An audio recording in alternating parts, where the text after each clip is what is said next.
नमस्कार, इन सोलापूर न्यूजच्या बातमीपत्रात आपलं स्वागत। सुरुवातीला एक नजर ठळक घडामोडींवर। या हेडलाइन्सचे प्रायोजक आहेत सोलापुरातील नावाजलेले 7 हिल्स मेन्सवेअर अँड कलेक्शन। आता बेस्ट क्वालिटी आणि परफेक्ट फिटिंग फक्त 7 हिल्स मध्येच। लव जिहादचं प्रकरण थांबवायचं असल्यास हिंदूंनी जागरूक राहून आपल्या मुलींकडे लक्ष द्यावं, आमदार गोपीचंद पडळकर यांचं मत।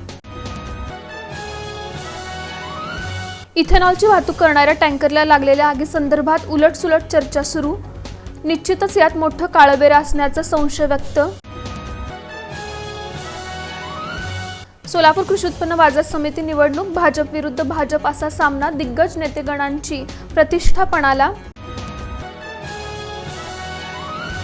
जिथं गावठाण भागातील कचरा हटवला जात नाही तिथं शहर स्वच्छ राखण्यात पालिकेला यश कसे येणार, शिवाय नागरिक देखील याला जबाबदार। महापालिका आणि पोलीस प्रशासनाचा मोठा दणका, शास्त्रीनगरमध्ये 3 अनधिकृत कत्तलखान्यावर छापा मारून केले सील। आणि उपमुख्यमंत्री एकनाथ शिंदे यांची 21 एप्रिल रोजी माडा इथं जाहीर सभा, सोलापुरातून हजारो शिवसैनिक जाणार।